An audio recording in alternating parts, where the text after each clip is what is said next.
The movie begins in a world where the melting of polar ice has resulted in all continents becoming submerged in water, forcing humans to adapt to their new environment. They now live in rugged, floating communities known as atolls, feeding on seafood and living off of trades. Plants, dirt, and soil cost more than gold, and people use their urine for cultivation due to lack of fresh water. In other words, this movie was the inspiration for Burning Man. Although the world is turned into an endless, giant ocean, many believe there still exists dry land somewhere. Several groups of people are looking for the said magical place in hopes of living a better life, but no one has been successful yet. We are introduced to a man named Mariner, who lives in a ramshackle boat that appears to be made of scrap. Boy, Costner sure loved showing off his ass in the 90s. He is seen urinating in a small vessel, and then pouring this urine into a machine that converts it into drinkable water. In the boat, he has planted a lime tree, a rare commodity in the world with no land. Mariner does fishing and collects reusable trash from the ocean for his survival. One afternoon, after a dive, he notices another boat approaching him. The man on the other boat tells Mariner about an atoll, where he obtained various supplies. He wants to trade them, but when Mariner learns that the man wants nothing in return, he begins to doubt him.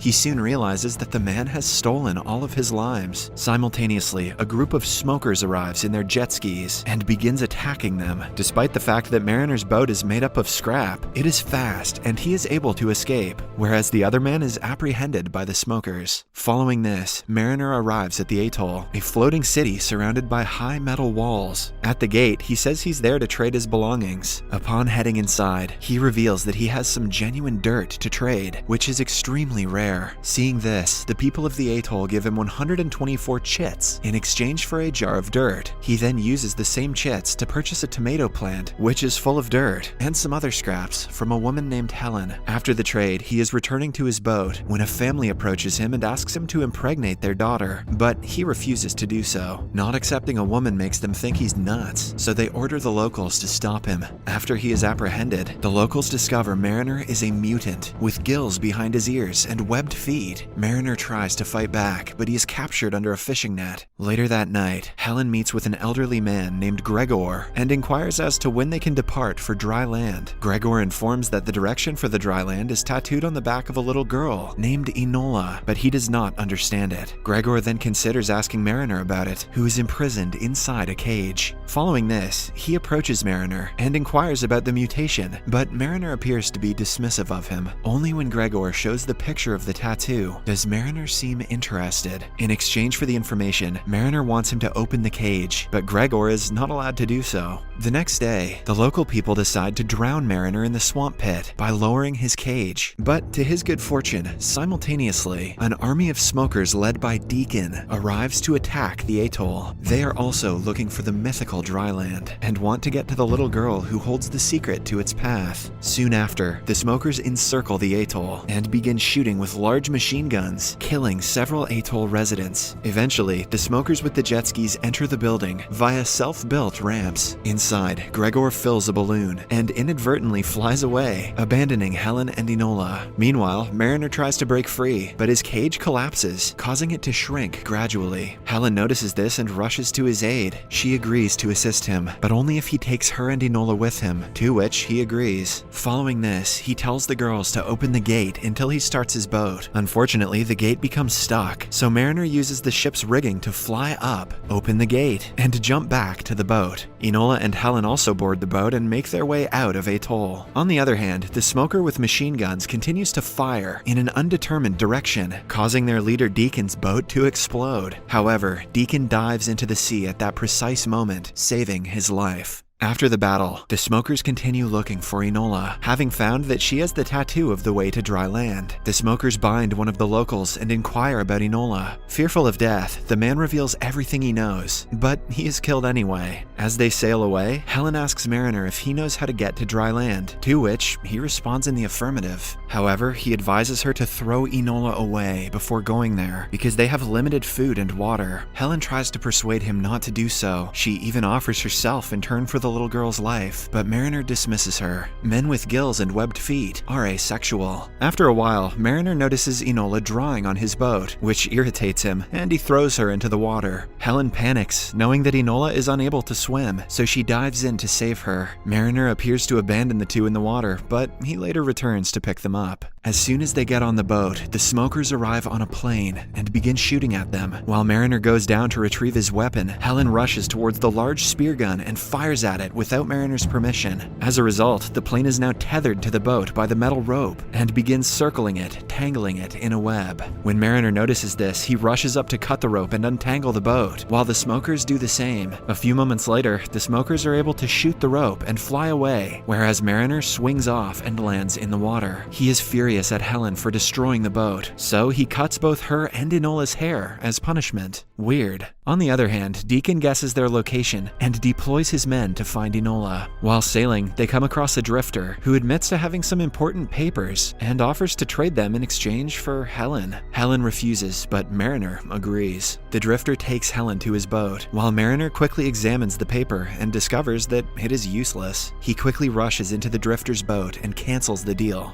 This enrages the drifter. The drifter says he has a zero-return policy and tries to stab Mariner. A fight ensues and Mariner kills the drifter. In the next scene, Mariner demonstrates how he fishes. He dives into the water as bait, and soon a massive mutated fish appears. He then uses his weapon to kill the fish and prepares food for everyone. Mariner was rude to them at first, but now he appears to be nice to them as he starts talking to Enola. He allows Enola to draw with a colored pencil and also teaches her how to swim. Helen appears concerned as she witnesses their bond growing stronger. After a while, they come across the barter outpost and notice some men waving at them. Mariner is suspicious, so he looks beneath the water and discovers the smokers waiting for them. He immediately turns the boat around in order to flee, but the smokers give chase. They somehow manage to avoid the attacks of the smokers. Mariner then deploys the extra sails as parachutes, allowing them to flee faster. After they are safe, Mariner forces Helen to reveal the truth about Enola's tattoo, so she discloses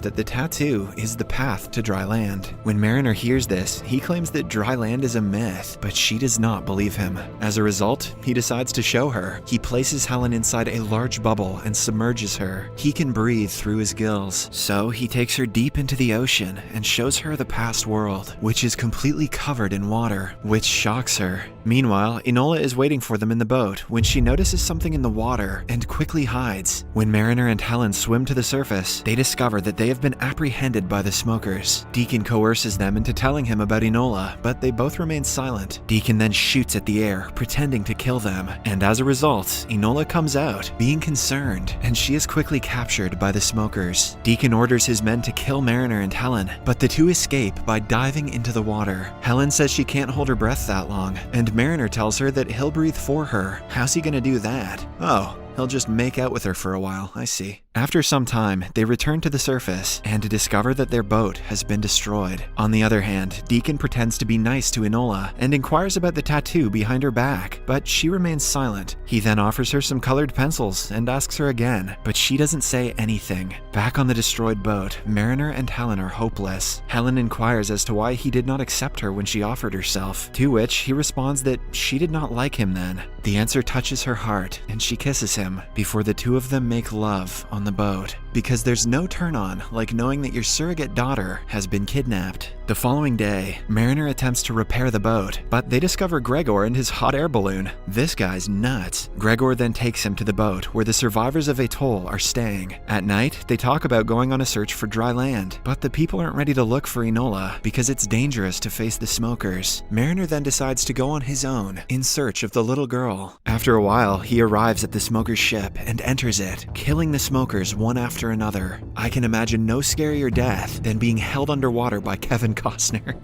Meanwhile, Deacon gathers the smokers and lies to them, claiming to have discovered the way to dry land. He orders everyone to begin rowing, thereby propelling the ship forward. As the men begin to row, Mariner approaches Deacon alone and asks to free Enola. When Deacon refuses, Mariner threatens to drop the flame into the oil reserve, which will cause the entire ship to explode. Deacon does not believe he will act irrationally, but Mariner is batshit and drops the flame, causing a massive explosion. Deacon then flees with the little girl before Mariner reaches the top at the podium and notices him on the plane. He immediately fires a spear gun at the ship's fence and ziplines down. Following that, he uses the metal rope to create a barrier, causing the plane to crash before taking off. Fortunately, Enola is unharmed, and the two of them embrace. However, the ship begins to break down, leaving them with no means of escape. Fortunately, Helen, Gregor, and an atoll resident arrive. Before the ship breaks down, they drop the rope and pull Mariner and Enola up. But Deacon grabs the rope and climbs up as well. When Helen notices this, she throws a heavy object at him, and Enola kicks him, causing him to fall into the ocean. Mariner and Helen make it to the hot air balloon, but a persistent Deacon jumps on a jet ski and shoots at the hot air balloon, causing Enola to fall into the water. Deacon orders his men to capture the little girl, but Mariner is quick to respond. He grabs the rope and ties it around his leg before leaping from the hot air balloon. He successfully grabs Enola. The rope becomes a bungee cord, and he springs up just in time, causing the jet skis to collide